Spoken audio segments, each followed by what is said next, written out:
Here we go.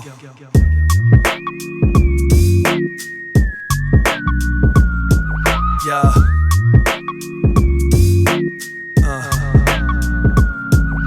It's time to listen up because this show's about to get you right. Settle in cause you be tuning into what jujitsu life. Getting to the nitty and gritty of what the game's about. What it's really like when you get paid to fight and train for bouts. Turn it up, turn it up, turn it on louder. About to drop some knowledge, yo, it's Drew Dominguez, Shawn, Fowler. About to give it to you straight, y'all, no filler. Pulling no punches, really couldn't get no realer. I'm a flow spiller, recognize that no one's illa. Keep it locked right on this episode because it's gonna be killer. Elite technique with the flows to get you hyped. I thought you knew it, Shawn and Drew, the crew of a jiu-jitsu life.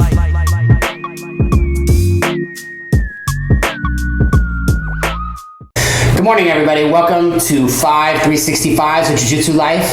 It is Cinco de Mayo here in San Diego, California. It is early as always on a Sunday morning. I'm here with my co-host Drew Dominguez. I am Shawn Fowler, and we're here today with the world-famous 10th Planet's Richie The Boogeyman Martinez. How are you, boss? Hey, what's up? I'm good, man. I'm good. Thank you for having me here. I'm super excited. That's awesome, man. We're really super glad to have you here. I know that it's we chase you around a lot. I know we do a lot of texting wars back and forth, trying to get you and your brother on the show, and you're always traveling and stuff. So thank you for taking the time to accommodate our schedule as well, because I know we're always hit and miss. We're on the road, or you're on the road. We're back. For sure, and that's a good thing. You're busy, I'm busy, and you know it's a good scenario. But I'm happy we finally got. Oh yeah, for sure. It took me to bump into Boogie in Disneyland. Yeah. To get him locked into. Hey, whatever works. Whatever works. I thought about like, man, that probably wasn't the place to. No, that was perfect. That was perfect, man. Sometimes, man, you take what you can get, right? That's whenever you can come together, you can come together. That's all why that I just matters. figured, shit, let me just do it now. All you can say is no, get the fuck away from me.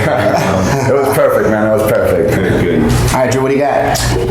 Well, let's just get right into it, man.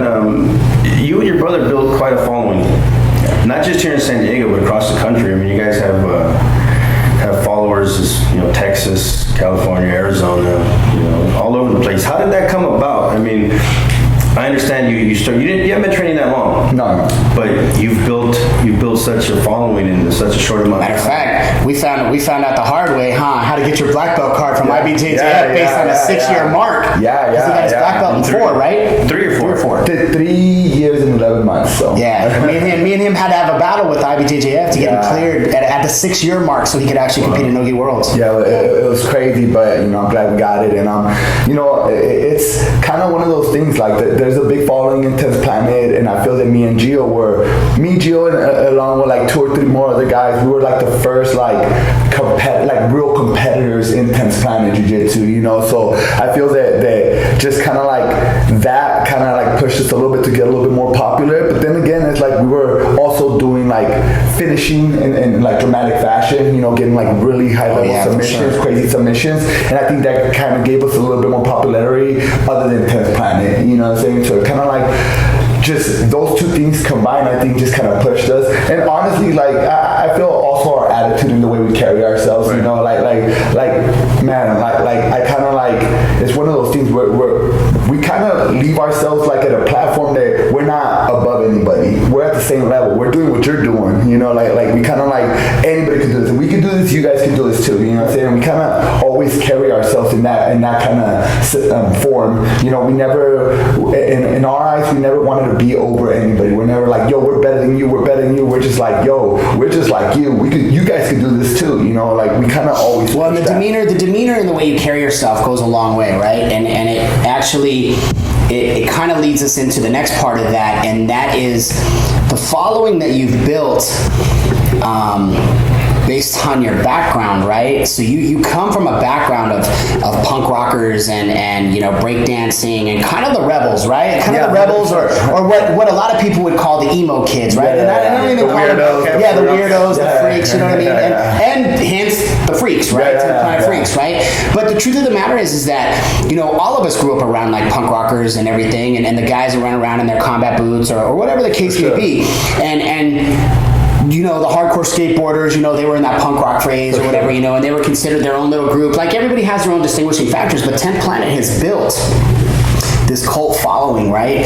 And this cult following has like literally I mean, everywhere you look, it's the kids that necessarily, like, they're the little hardcore skaters or the hardcore rockers, you know, or the ones that necessarily, they're the rebels, you know, they don't consider themselves like the mainstream people, you know what I mean? And it's been in a great, I guess you could say a huge accolade on your part to bring those people in and give them an opportunity to have something. I think you opened the doors to people that were kind of scared to go into a traditional setting. I agree. Of course. And you opened the doors. Especially super formal too. Super formal in that manner. I mean, if you think about it, in San Diego, before you opened up your 10th Planet, and where is it off of? Mission Gorge. Mission Gorge.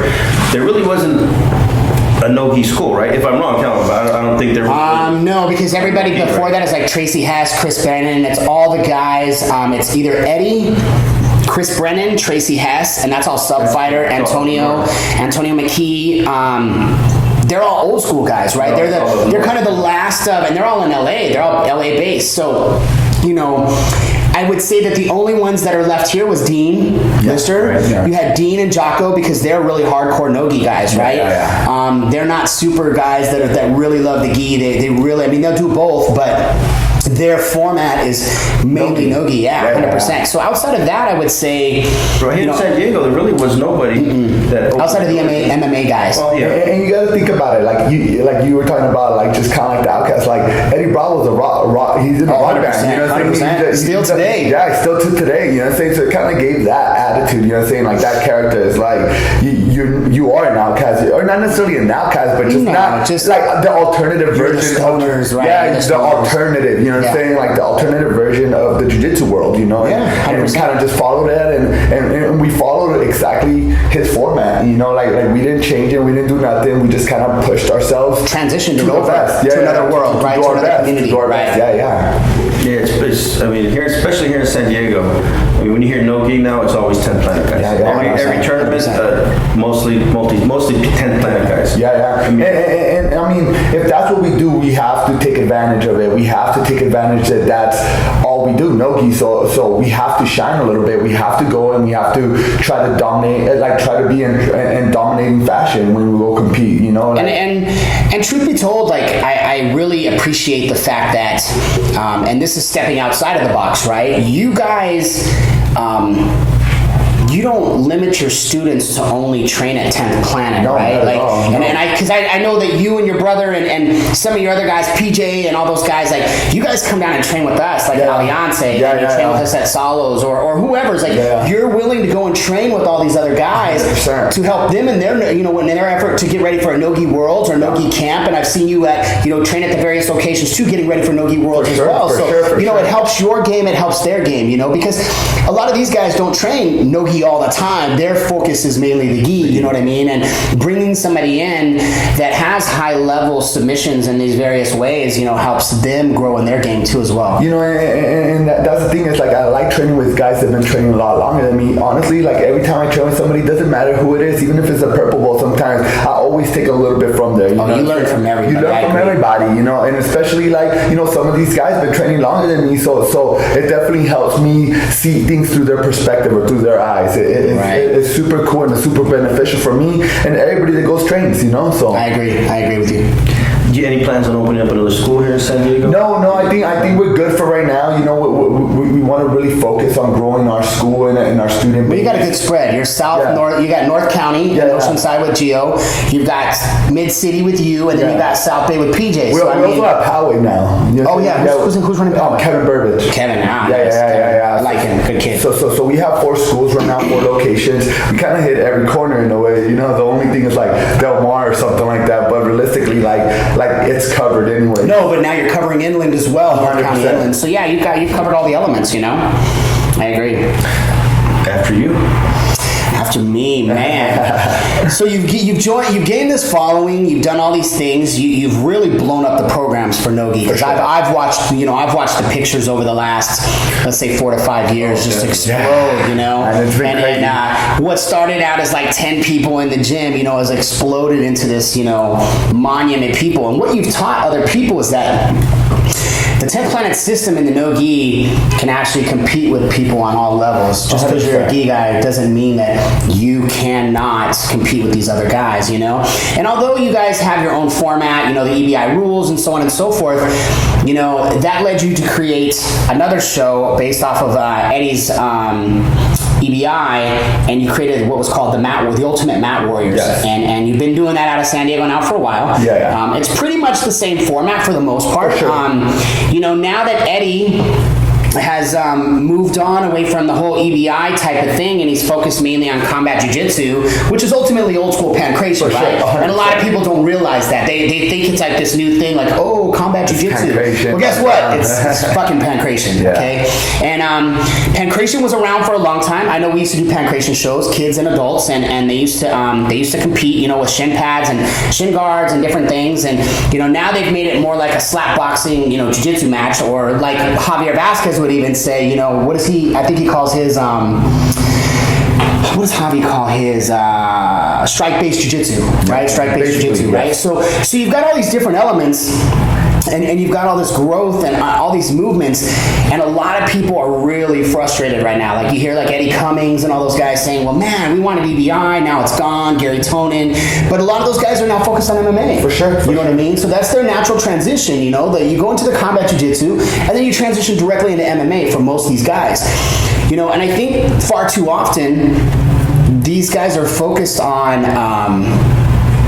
you know, this natural transition into MMA, thinking that they're going to make a lot of money, or they realize that jiu-jitsu doesn't have a lot of money too, right? You got all these guys that are living these dreams, that are living off couches. I mean, how many guys do you know that have been chasing the dream for a long time, and they struggled so bad, and they're living on couches, or they're sleeping on your mats in your gym, but they're still chasing it, right? They're still chasing the dream, thinking that there's something really magical to come out of it, and there is a lot of hard work. But based on that, what are your three main sources of the things that you have besides you have the gym, you got your seminars, and you got what else? Ultimate Mat Warriors. And Ultimate Mat Warriors. So, you know, and you built something extra for yourself. Are you still breakdancing all the time? Do you guys still compete in that, or freestyle or anything? I personally don't compete in breakdancing no more. I would compete. I just don't have enough time. I mean, there's only so much time, you know. And then it's like one of those things. It's like it's still my passion. I still do it. I still practice and stuff for fun, right? For fun, just conditioning, stuff like that. Right. But I don't compete in it no more. And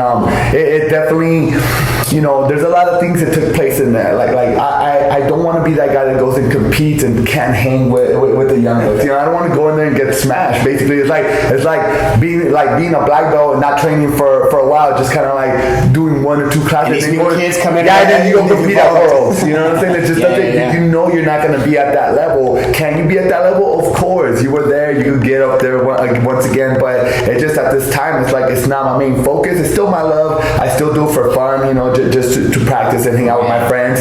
But realistically, like my right now, my vision is totally different of what I want my life to be. You know what I'm saying? And it's like I want to be successful in this game. So, you know, being a competitor, like that was always my main focus. But now I want to, like, my main focus now is being a teacher, being able to teach my jiu-jitsu to the world. I tell people all the time, you know, as a professor myself, I see myself, you know, I competed for a long time too. And I'm old, man. I'm 45. So, you know, I still don't mind competing. Like, I want to compete too. Like, this year I'll probably do Worlds again. But I haven't done it for the last 2 years. And it's just because schedule conflicts. Of course. This is the thing, man. Do you find yourself... Not that you don't train every day, for sure, but you don't train at that level, right? Because now you're putting all your energy into your students and their growth and so on and so forth. So your training lacks a little bit, right? Actually, like I feel I'm training even more right now. It's kind of weird. Like I thought like me being focused more on coaching was gonna take my time away from my practice, my training. But it's the opposite. I feel like I'm even hungrier. I'm like, you have to be able to tap me right now if you want to be at this level. Like, so I have to go even harder. Like I have to like be realistic with the guys. It's like you're gonna see me across the mats. You have to be able to dethrone me. You have to be able to beat me. You know what I'm saying? So it kind of pushes me to be like I'm like I want them to be better than me. So agree. That's every coach's. So I have to get even better. Like I'm like you're not gonna like where I'm at. You're gonna have to pass that and more because I'm getting better constantly. So it's one of those things. I think it's getting me hungrier. You know what I'm saying? Okay. I like it. Like it's making me like it's making them work harder, but then it's making me work even harder than them. So it's kind of like a motivation, right? Like I feel that my level is only getting higher. Like right now I have a lot of things coming up as well, and I feel that the reason that I'm getting ready for it is because I'm pushing these guys to try to beat me, you know. So how do you deal with your kids, you know, knowing that so many maybe they don't have a job, maybe they don't they struggle to pay their dues, they come in, you hear them talking about the various things. What do you do to push them to see the light, as a mentor, right? What do you do to push them to strive for more? Like, dude, you should get a job. You need to get a job, You need to have insurance. You need to have these various things. How do you go about that? How do you communicate that to your students? I always tell them that there's two things that are more important than jiu-jitsu, you know what I'm saying? Right. Or three things actually, like family, work, and school.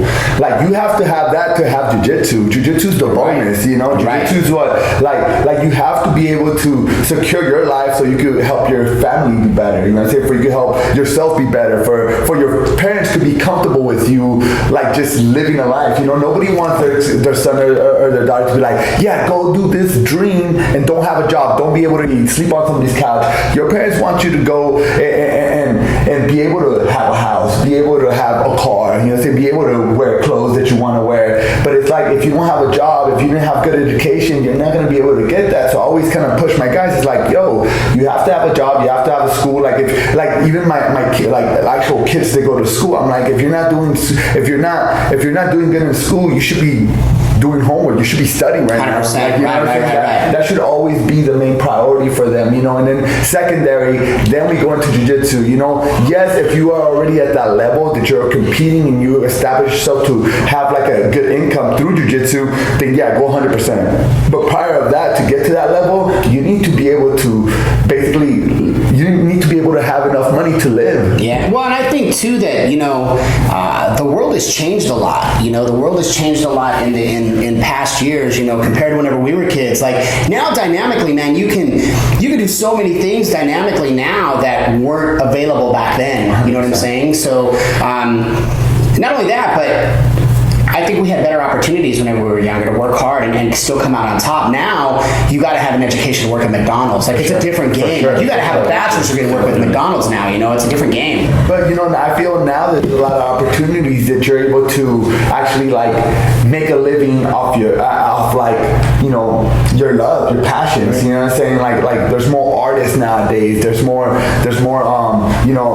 jiu-jitsu players that are actually making money. People doing stuff on the internet. Look at ADCC this year. Yeah. Worlds is going to be the most brilliant.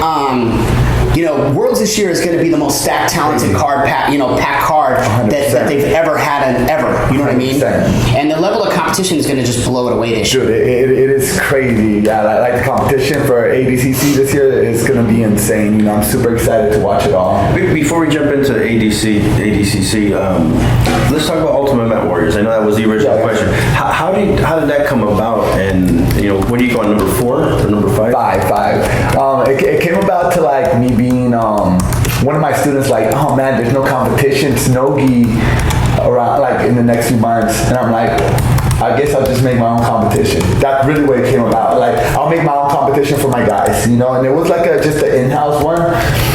It really wasn't even called Ultimate Mat Warriors. I just made it for my guys to be able to compete, and it was like, then it was so successful that somebody gave me the idea. One of my guys, Nate, he's all like, hey, we should throw a tournament, man. We have the stuff to be able to do it. And then my guy Scott Holler, he does like lighting and stuff like that and like video for a living. And he's like, hey, I'm down to jump in there. And it just kind of worked out. We had the right people. It's kind of weird how that happens, right? Yeah, it's meant to happen. It was meant to happen. Like, I didn't even have an idea, but I feel that with the platform of EBI, the EBI rules and stuff, I feel that it gave people that didn't have that, they didn't have the chance to compete at EBI, maybe like just kind of like something underneath it, maybe right? No, totally understand. Something to like, man, if I like a farm league. It's like a farm league, right? For baseball, it's like a farm league. 100%. Got the next generation of people coming up. 100%, and like there's a lot of people that like points. There's a lot of people that like this, that like that, but there's a rule set for everybody. eventually somebody's gonna like it, somebody's gonna fall in love with that rule set, and I feel that EBI rules is that kind of scenario. You know what I'm saying? Somebody's gonna fall in love with that rule Well, and set. the truth of the matter is that EBI was built uniquely enough. Eddie built something specifically. More than anything, it was geared towards the 10th Planet guys to give them an option to actually live what they train, right? For sure, So for sure. they compete in a rule set that they actually train in For sure. every single day. For sure. And it was built primarily for that group, but then it ended up evolving, and you know, people like Gordon Ryan and you know, Gary Tonin and Eddie Cummings and all these other guys had an opportunity to jump in there too. That were sure. actual traditionally geek guys. For sure. And you know, obviously then we see the evolution of where it came from. Course, but of course. you know, ultimately, you know, Eddie had built a world where all the teachers were teaching like this. You know, Casey's teaching this way, Marvin's teaching this way, you guys are teaching this way, and this is the same thing that you guys are teaching your students. You know, we're going for the kill. We're going for the kill. We're going for the kill. We're going for the kill. You know, and depending on what school you train at, not all schools are that way, right? No, some are very like, oh yeah, we're only focused only on self-defense. We don't do anything else. But you know, like my students, you know, first and foremost, the first thing we'll say is, you know, kill, kill, kill. You know, you want that submission. You know, and if you can't get that, then secondary, then you look at other options. You know what I mean? Or then if it's a self-defense situation, then you get the hell up out of there. You know, you do what you got to do to get out of there. But at the end of the day, I think that what was built and what grew into something so amazing for everybody has actually, you know, it's come a long way, right? 100%. It's evolved, you know. 100%. And then now Eddie's, you know, kind of geared a different direction, you know, and I understand like why he's going that way. The UFC Fight Pass wants the strike-based jiu-jitsu. They don't want the, you know, they don't want the EBI rules. Nobody, you know, and I'm, although jiu-jitsu has come so far, man, it has, you know, it still has a ways to go to cross over mainstream, you know, to get real sponsorships and stuff like that, because none of that's there yet, you know. No, but I think, like you said, EBI helps get it to the masses. Matt Warriors helps get it to the masses. Even what you're doing with Five Grappling helps get it out to the masses. 100%. You're on number 5 now. Any plans on taking it on the road? I really like being in San Diego. You know, like my reason of being in San Diego is, so we have the format, right? And that was kind of one of those things, is I could bring a lot of people in from different places, and it makes it fun. And it's cost effective because you want to take your team on the road. A lot of people don't understand the overhead. There's a lot of overhead financials. Oh, Yeah, you know what I mean? Like now you got to, well, what do you mean by taking your team on the road? you got your whole staff. Yeah, your staff is staff. expensive, Oh, man. yeah. To take your team on the road, man, you got hotel rooms and you got lighting guys that have to get taken care of this, and then the venue that you go to may not have everything that you need. So now you've got to build it. You've got to go rent all the truss and the lighting and all the different things. 100%. And if you've got a venue and everything, that's why, honestly, that's why I didn't take the Super League anywhere. You know, we were the very first ones to do a pro show, even before Metamoris, even before, you know, all the hundreds sub-hunters and Kasais and all this other stuff. We were the very first one to do it right out of Studio 540. You know what I mean? And that was interesting because you had the CD right on the mat. That was pretty cool. It was awesome, right? It was very, very, you know. Competitors bumping in. Oh, it was amazing. It was amazing, right? But the truth of the matter is that taking your whole entire staff on the road is super expensive, you know, and then people got to get time off work, and there's so many variables that play effect into whatever you go on the road. And if you can keep it close to home and your staff is all here and you can just fly guys in, it makes it so much easier for you. It definitely gets easier. But the main thing for me is like I have people coming in and stuff, but then I started doing, I'm like, well, what if I do super fights prior to that? I could cater to the local guys, like, you know what I'm saying? Like jiu-jitsu in San Diego is beautiful, and we have so much talent, and I'm like, dude, what about us? Let us San Diego guys shine, you know what I'm saying? Like, there's tournaments all over the place. It's like, let's make more tournaments in San Diego. Let's push San Diego jiu-jitsu more, and it's like, have like purple belts, blue belts, you know, getting super fights. It gets them excited, you know, it makes them push for something. So that was kind of one of my things. I'm like, I want San Diego to have those super fights. I want local guys to be able to fight super fights. When I look for super fights, it's mostly guys in San Diego, unless there's a guy that really wants to compete in a super fight, and I don't have somebody from them. I will get somebody from LA. You know what I'm saying? Yeah, for sure. But and that's easy because you can just bring somebody from, even just from LA. Hey, guess what? I got somebody to match up against you, and he's not local, so it's not like you're really going to compete against him all the time, unless you travel a lot to compete. 100%, you know what I mean? 100%. So it's one of those things. It's like for me, it pumped me up to be able to give a new platform for people to compete in. Okay, so you're staying here in San Diego. Yeah. As the year comes out, we want to make it a San Diego show. I've been talked to about doing it maybe in Arizona and stuff like that. But realistically, man, I love it being in San Diego, and it gives people, San Diego's beautiful, man. Why not come to San Diego? Come check us out. Everybody comes here, and the thing is like everybody comes to San Diego and LA, and they don't understand like. Man, you got all the beaches here, dude. You got everything. You know what I mean? Yeah, Florida's got its perks and everything else, but you can't beat the weather in Southern California, man. San Diego and LA, like the weather's beautiful, the beaches are awesome. And sometimes when I fly people out, it gives them they're like, dude, I've been wanting to go to San Diego, take a little vacation, and come and hang out for a couple. Oh, they end up staying a week, right? And they train with people, they go train with other people and hang out. You see them at the beach, they're making videos. Yeah, for sure. We have a lot of talented schools around here, man. We have some of the best grapplers in the world. And it's like people get to come out here and train with these legends and people that they looked up to. It's an awesome place to be, man. I agree. Talked about jiu-jitsu and your love for jiu-jitsu. Let's talk about Disneyland, man. Yeah. If you're not on the mat teaching, if you're not competing, you're most likely going to find you in Disney. Yeah, I was actually there last night. I ain't mad at you, bro. I ain't mad at you. Hey, and you find out just how much a small world is. Yeah. Seriously, like to me, Disneyland's kind of one of those places you go to, and it's no matter what, you're just smiling. Smiling's contagious. Everybody's smiling. Oh yeah. And it's just kind of last night we went and we're just chilling, just drinking coffee, walking around, and I'm like, man, this place makes me happy. It's one of those places. How can you not be happy? They're like, oh, the crowds are. I'm like, yeah, but you got to go in there without that thought. No, you know what I mean? You can't go in there thinking negative. Well, and this is the other thing too. You can't go to Disneyland and expect not to win. You know what I mean? Of course. You got to go there knowing man, we came to have a good time. Yeah. Why are we going to be mad if we're standing in line? And most people go there on Saturdays, and it's oh man, I went on a Saturday. I'm like, yeah, it's Saturday. It's the most busiest day. Nobody has work. You know what I'm saying? Of course it's going to be Go on a Tuesday, man. It's awesome. Yeah. We had a good time. Yeah. Go on a Sunday. Sundays are good in the morning too, man. But honestly, it's one of those things. Oh, and if you got a season pass, man, you open the doors for the first 4 hours, bro, you can do anything you want. You do whatever you want, dog. Because by noon is whenever it starts to get crazy. Oh, of course. You know what I mean? People start coming out of the woodwork around noon, but for sure. Before that, man, you can basically walk from ride to ride to ride to ride. 100%. That's what we do all the time. But realistically, we don't even go for it. We just go. We just enjoy ourselves. Just people watch. Drink coffee, sit down on a bench. It's just real chill. It's like a big happy world. You know what I'm saying? Yeah, Knott's is the same way, man.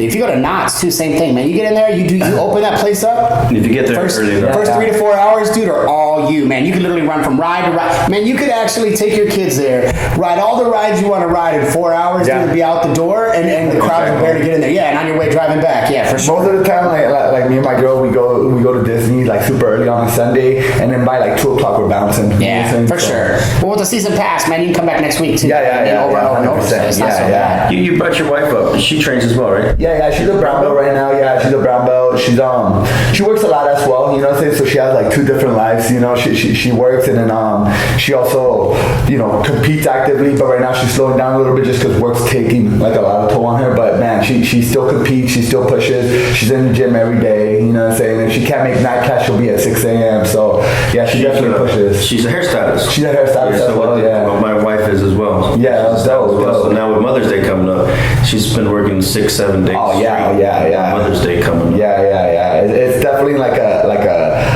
hard. You have to hustle hard. You know what I'm saying? Just like jiu-jitsu. You know what I'm saying? Everything. In every factor. You have to hustle. Yeah. You can't make it in something without hustling. So for sure. Was your wife involved with jiu-jitsu before you married, or did you? No, actually,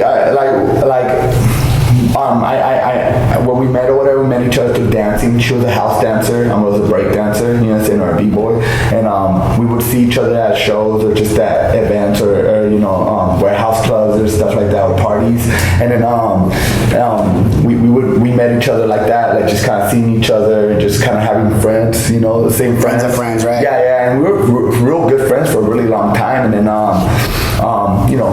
we started dating and stuff, and a few years later, maybe 2-3 years later, that's when I found jiu-jitsu. And I kind of wanted her to do it for self-defense. Okay. Right. Especially she's super tiny. Yeah, she's tiny, and she gets off of work late. You know what I'm saying? I wanted her to learn how to do self-defense, and she caught the bug. She's a cosmetologist, right? Yeah. And she caught the bug, and then yeah, she loves it, you know. You guys ever roll together? Yeah, all the time. You know, it's super fun. She was my first training partner. You know what I'm saying? Like I would only train once a week because of work and stuff like that. But at nighttime for an hour, I would draw on her the same moves. You know what I'm saying? Funny. So yeah. Thanks, babe. You're part into this one. Yeah. But honestly, like because of that, I feel she caught the bug. She started having fun with it, and you know, now she's. Sometimes it's very discouraging for women to walk through the doors and start doing jiu-jitsu like in the beginning. You know what I mean? Especially if they've come from like an abusive relationship or something like that, where, you know, whether it's been mentally or physically abusive for them, they got to come in and they have to, you know, either overcome that, right? Overcome that suffocation, basically, of males being able to dominate them. And once you can get past that window or build that confidence, you know, to make it past that, you generally see these women go on and be amazing, right? Yeah. Like we actually have a program that's catered like all women's jiu-jitsu, like, and it's taught by her. And then because it was so successful, we also got Elima McFarlane. She teaches once a week as well. So with both of them, they teach all women's jiu-jitsu class, you know what I'm saying, 3 times a week at my academy. Now, whenever you guys do that, do you push the women then eventually to start training with the males too? So that way, because it's very limited. It's scary. Like, and I don't. I understand the women's format, and I think it's good, especially for women that come in and come to the doors in the beginning just like that, right? But then 9 times out of 10, a woman's attacker is going to be a man. So they need to train with men to understand that strength and that dominance, you know, and that power, so that way they know how to beat it. Usually, like after a month or two, they're like, it would be fun to do exactly. That's my point.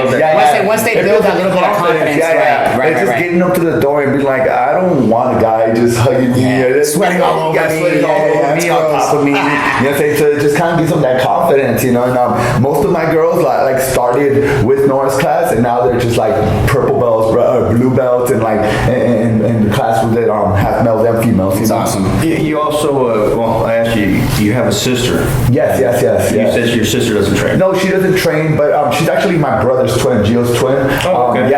But her daughter, my niece and my nephew, they do jiu-jitsu and they compete and stuff like that. They're young, you know, say they're 14, and you know, they're awesome competitors. They push it, and you know, my nephew's trying to be like that next jiu-jitsu champion. That's awesome. What's his name? His name is Brian Ware. Okay, we have to stay up. Brian Ware. Is he active on? Yeah. He actually did Ultimate Mat Warrior 4, and he had a super fight, and he won super fast against a tough kid. We're like, oh man, he might be like a little bit higher level than Brian, and Brian just went in there and he showed his game face, and he's like, boom, he submitted them. So how do you belt the kids? Same way. So you do gray belts? And, we do gray belts. We do gray white, yellow, orange, green. We actually do the stripe belts as well. So we don't do stripes. So we do like gray white, gray black. Right. Then gray black. Yeah, gray black. Okay, yellow and this one. Okay, I was wondering. I was thinking about that because I was just thinking, well, he's not a blue belt yet, but he's like in that realm where he's probably like an orange belt, orange and green, and then he's stuck, right? Because green belt's like the worst belt for all kids. Green belt's the worst belt for all kids. Did you grow up in LA? I grew up in South Central for until I got into until I was like halfway through my middle school. Then I moved to Oceanside, and that's kind of where I grew up.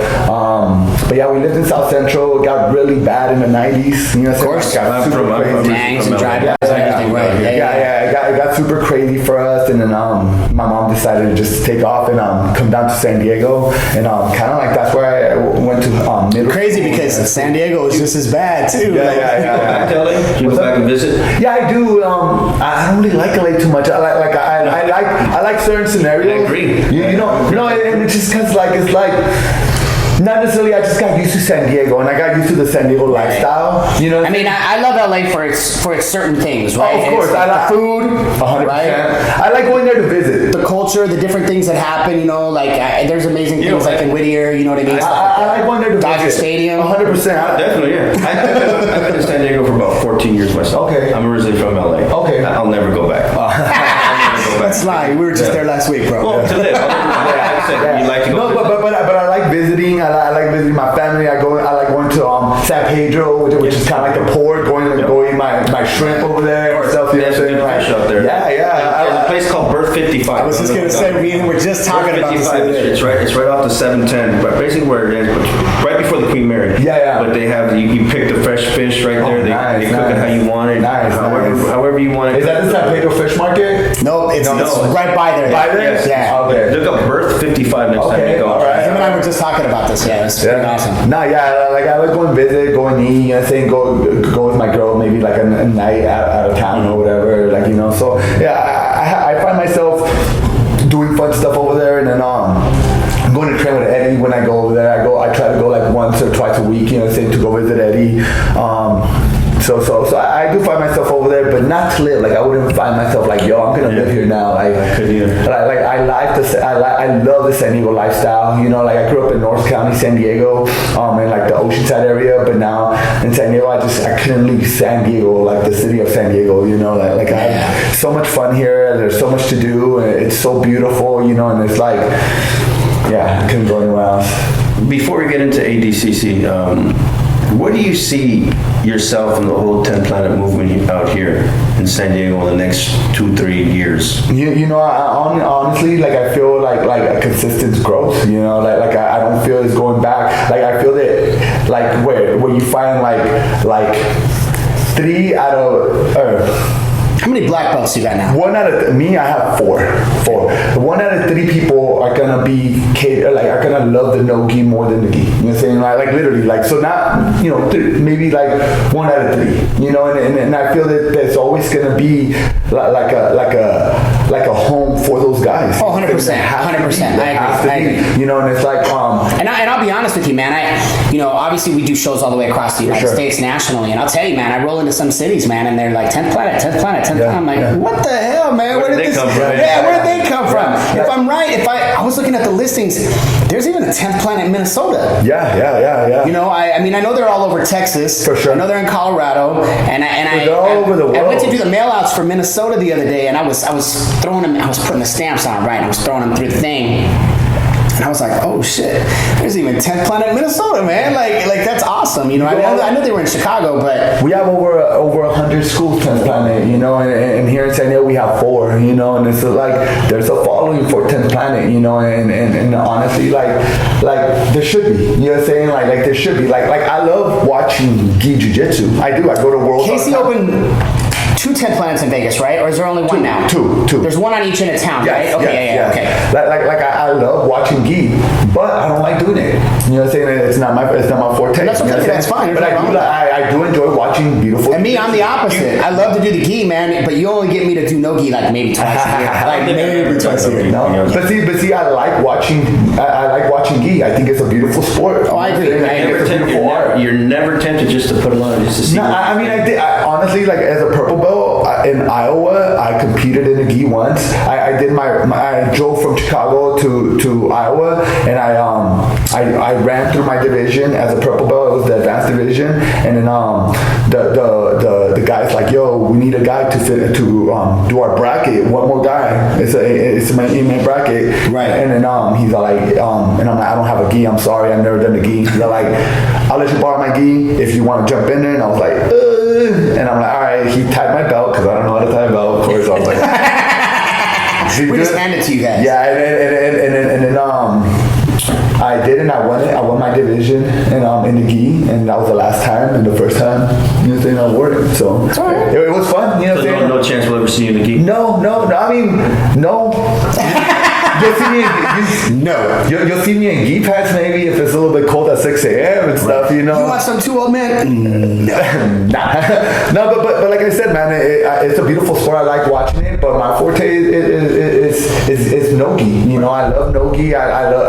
It's one of those things. It's like I started with no-gi, and I love it so much. It's like there's nothing. Like I don't want to replace it. I don't want to do more. Like I just love no-gi jiu-jitsu so much. Yeah, there's nothing. Yeah, I get it 100%. I mean, Tracy's that way too. You know, Chris Brennan, Tracy Hess. You know, Jeremy Williams. You know, from back in the day. Adam Lynn, remember Adam Lynn, the fighter, the MMA guy for Total Combat back in the day too. And I mean, all those guys are old school, like Total Combat WC guys that we had from back in the day, but all of those guys they're all long-term no-gi guys. Even all the sub-fighter guys, right? Those were all no-gi guys. But Russ Mira. You know, Russ Mira was a sub fighter guy, and then he split off on his own, and he's doing his own thing too. You know, so I mean, they built an amazing thing. And although, you know, what's crazy is that Rose Gracie.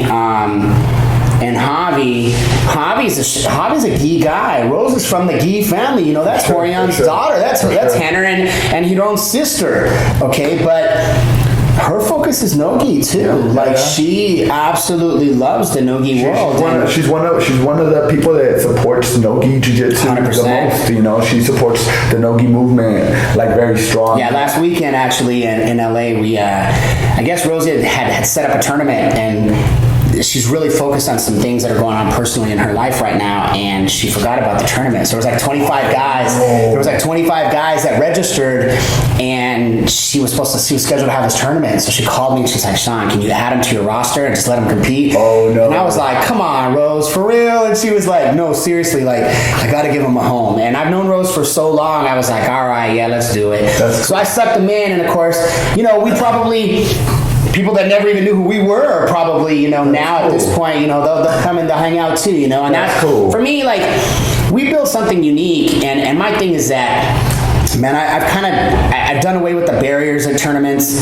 I want people to feel like it's an open mat feel. I want everybody to feel like, I don't want them to feel like all the lights and everything at IBJJF is so formatted and so strict and so, like, people feel uncomfortable, man. You come to our event, man, there's some music playing, everybody's hanging out, they're laughing and joking, they're having a good time, but then they go out on that mat, man, and they fight. Like, they compete at a level where they're trying to murder each other, you know what I mean? And then afterwards they shake hands and go back up inside, and they're laughing with their honestly, like you and your tournaments have given so much to San Diego Jiu-Jitsu, man. Like, you guys have done so much in Gi and no Gi, you know, like I remember going to your tournaments for such a long time now, and it's just like you guys have give so many opportunities for guys to just have matches and just have fun and just fight, you know. So I definitely I don't mind giving extra matches, man. You know what I mean? Like, it's good. It's because it's about the experience. You know what I mean? If we have the ability to give you a couple of exhibition matches as extras, you know, because you found somebody else, why not? It doesn't hurt us to do it. You know, to give the guys experience, and you know what?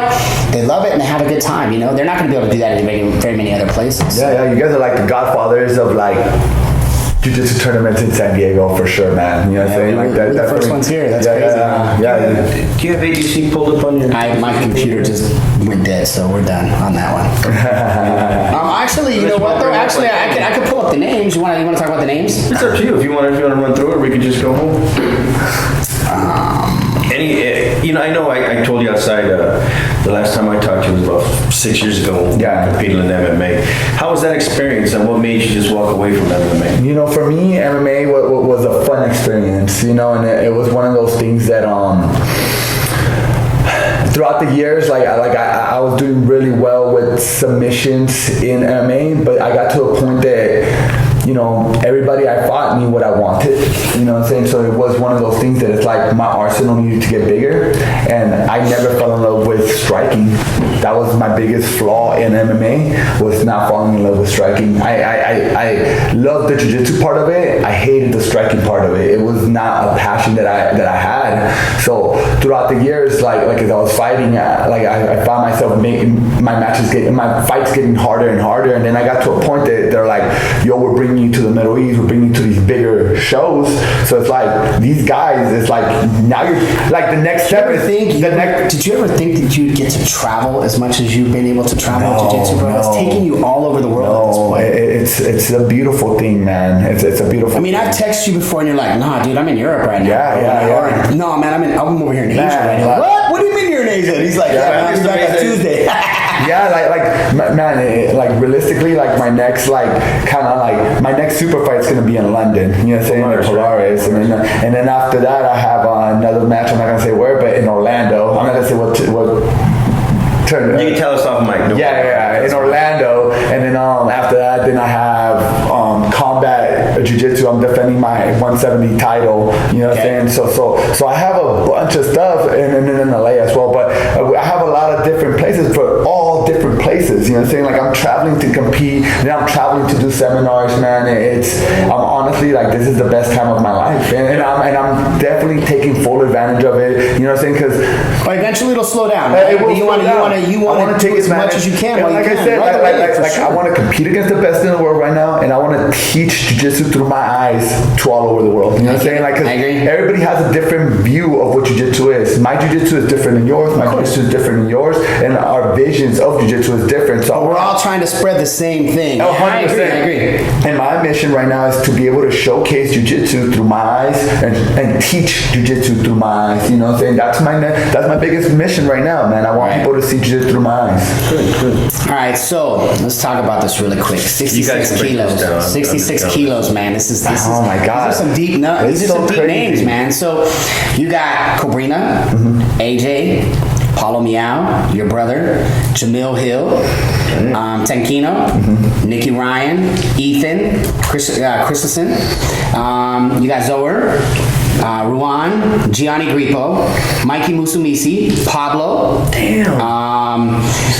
The Europe Trials just won, and I forgot that. I'll get the updated list for you guys later. But yeah, so 66. What are you thinking? Finals. I think, can I say semifinals? Go. I think, say whatever you want. I think it'll go like this. I think it'll be, Cobrina versus Nicky Ryan in one side of the semifinals. Okay. And Gio versus Tanquinho in the other. Based off how the bracket comes out. Yeah. But that's just my vision of those it. Final Four, I like it. Like, you know, Gio's been in that Final Four. You know, he knows how to step up in that. He also beat the guy that just got second, or they got second last time, which was can't think of his name. He just beat him. He actually like hurt him accidentally, like not accidentally, but I'm trying to think right now. It was the trials that just happened. No, he actually hurt him at where is it in Kasai. With the heel. I'm trying to think right now. Yeah. Okay, let's go 77s. JT, Lucas Lepre, Wagner Rocha, Renato Canuto, Edwin Najmi, Dylan, Oliver Taza, Ross Nichols, Jonathan Satava, tough. John Combs, I like John. I like that one. Cool. Servio Tulio, Gary Tonin, and then Celso Vinicius. So, you know, Celso's got them takedowns, dude. He's got that. That's the one that face planted that dude at World Series, remember? Yeah. Man, JT is freaking a monster. Your finals pick. I'm writing these things down. All right. See how you are. Canuto and JT in the finals. I like that. I don't got no semifinals for that one. I have those. I like that. That's a Who wins that? Oof, I don't know. They're both monsters, man. You know, both of them impress me in different ways. You know. Has JT been active lately? Oh yeah. He's he does like fight. Yeah. Well, he's been doing that, and he's training right now specifically for this. For Worlds and ADCC. He's not training. He's actually like he's actually. But remember, he's also focused on his academy too. Yeah, you know, and not only that, but right now he's got Dom Bella's over there, Leo Jr.'s over there, and a few of the other guys. They've been he's putting in work. I heard he's the man. Like I heard he like on the map. If you had to pick a winner, I like them both. They're two of the like the best guys right now. You know what I'm saying? Like so you're not gonna pick a winner. I cannot pick a winner.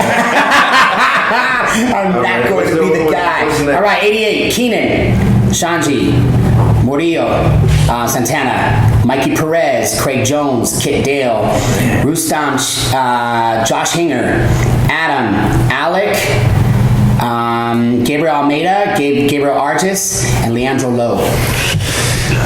Wow, that's crazy. I like Shanji. I'm with you on that one. I've trained with him. He's such a monster, man. He's so fun, and he's a game player, man. Like he shows up. He shows up. Shanji's always going to show up. And Shanji's older. Shanji's the older one. He shows up. He's so like his basics are so powerful. Like, but you also have Josh Hinger, man. Josh Hinger's been on a tear. He has. Like I'm really impressed by Hinger.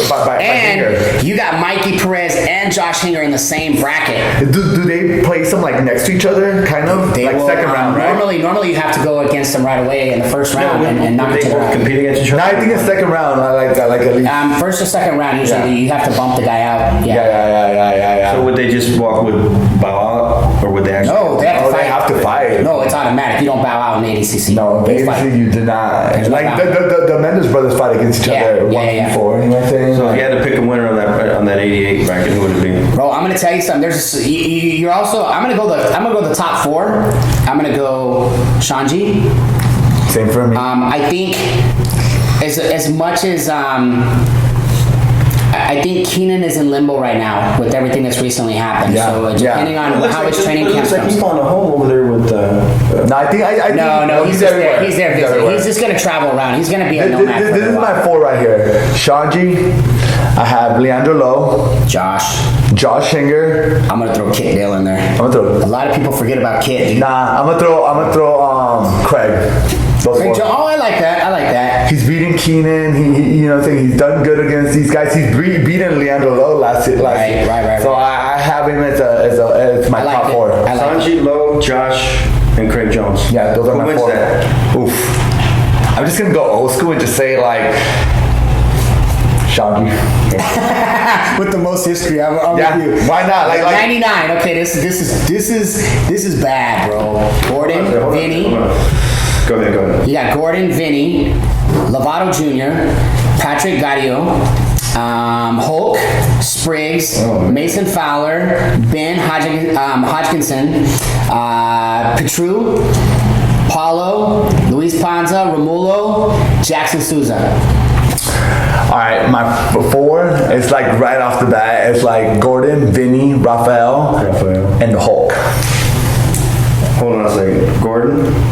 Damn, you didn't even put Romulo in there, bro. Say it again. Gordon, Vinny, Rafael, and Hulk. Yep. Vinny wins it.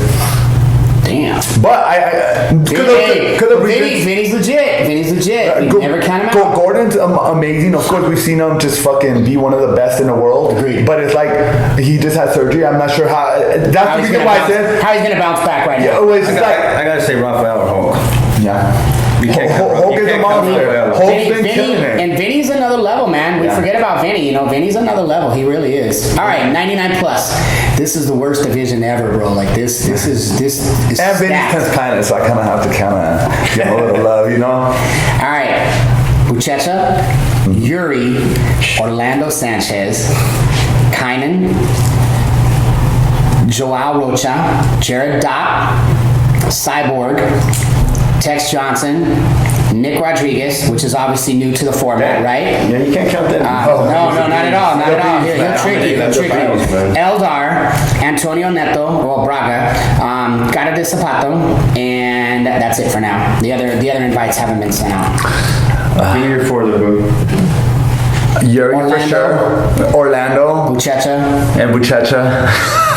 Yuri. And There's a sleeper in that group. Call it. The Rodriguez kid.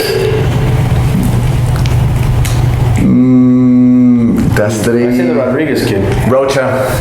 Those are your 4? Yeah. And the winner? I think Rodriguez. I don't know if he's ready for this level yet. I think he's ready. I think he's legit. But look what he did at the trials. I know, but that's trials, bro. This is the best in the world in all formats. But I think he's up there. I think his wrestling. You have to say he's got to improve. Oh, he's good. He's good. He's amazing. His wrestling's up there, man.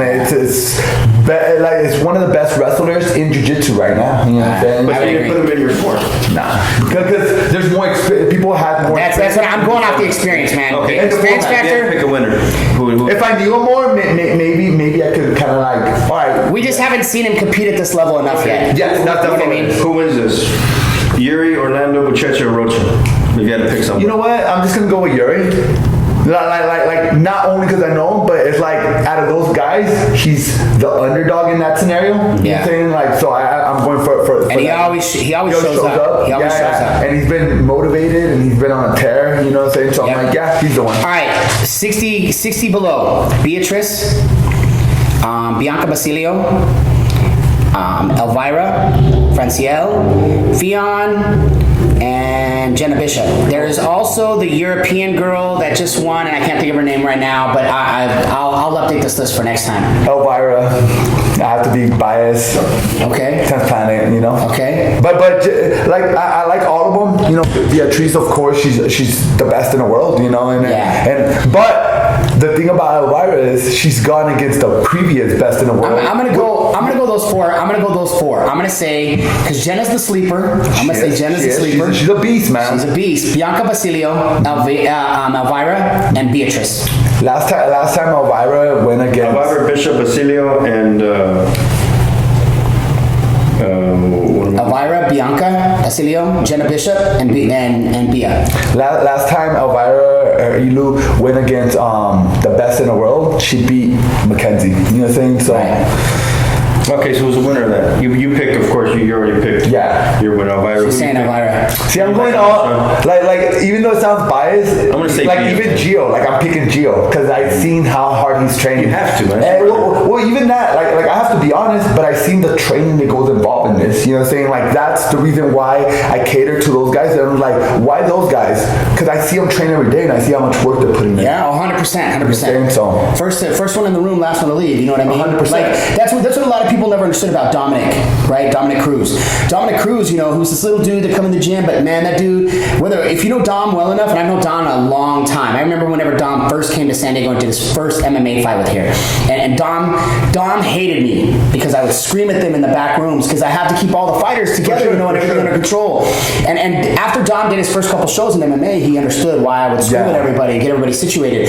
The thing is like, Dom was the one guy that would be the first in the room and the very last to leave, man. He may have the most unorthodox style, but Dom is resilient, and he is going to find a way to beat you. Dom is that good. Like, he's just that smart, and so that's just the way it is. All right, plus 60 kilos.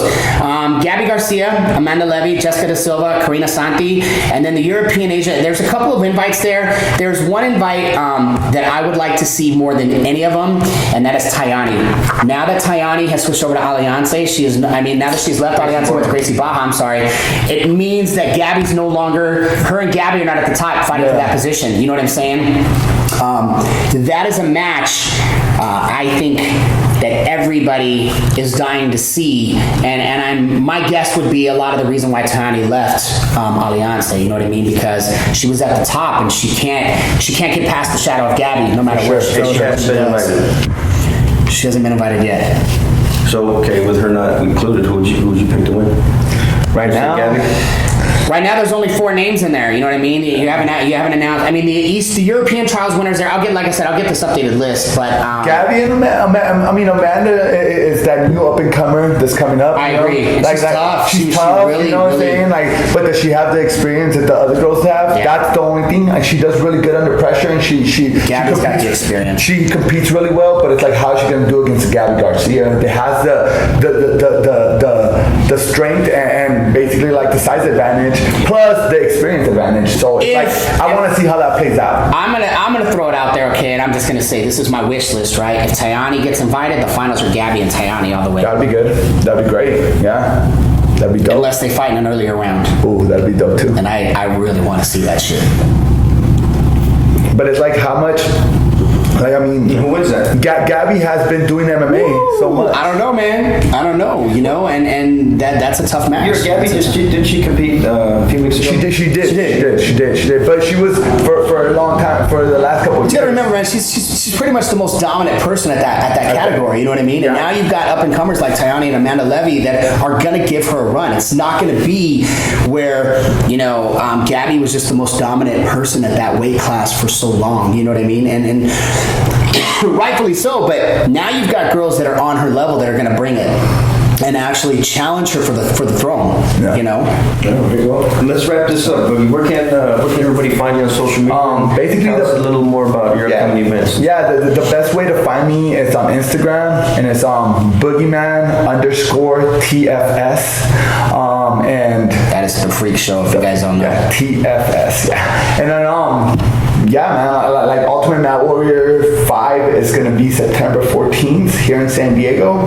Same venue? Same venue as always, Okay. you know what I'm saying? And, you know, we are looking for super fights and sponsors, so hit us up, you know what I'm saying? Like, we always look for hungry fighters, you know, people that want it, you know what I'm saying? Yeah, man, I have a couple of super fights coming up. The next one's going to be in Polaris, May 23rd or 4th, something like that. End of the month. End of the month, yeah, and it's gonna be Polaris in the UK, man. It's gonna be a super fun match for me. It's against a high level guy from Europe, you know, and or from the UK, and you know, I'm super excited. I love challenging myself. I love being the bad guy. I love being the underdog, going to somebody's home and just kind of doing my thing, having fun, you know, and yeah, man, I'm excited for everything that's happening, man. You guys are doing big things too. I'm super happy for you guys, and yeah, can't wait to see more of you guys. You know, throwing more tournaments and stuff. We're trying, man. We're still grinding. We're still doing this a long time. Always, man. It's what we do, man. If you ain't grinding, then you're gonna get left behind. You know. Yeah, so I appreciate you guys grinding, man. It makes me grind as well. We appreciate you too. Drew, you got anything to close out? That's it, man. Appreciate you. All right, so for this episode and all episodes, you can find us at FIVE365.com. Upcoming events, to close this out, we have at the end of the month, actually, I will be in Chicago doing Echelon Front with Jocko Willink and Dean Lister. We do the jiu-jitsu portion of the Echelon Front seminar that they'll be doing out in Chicago. Following that, I come back and we'll be on the road to Texas. We'll be in Dallas-Fort Worth for the Americana Tour 2019. Coming out to Dallas and Fort Worth. Following that, we'll be in Minnesota, then San Diego, and then we'll be in Chicago, Colorado, I think Oregon, Arizona, and then Hawaii. So for all of that, please check out FIVEgrappling.com for this show or any of the other shows. You can check us out on our YouTube channel as well as FIVEgrappling.com. We appreciate you for coming out, man. Have a great Sunday. Thank you guys for having us.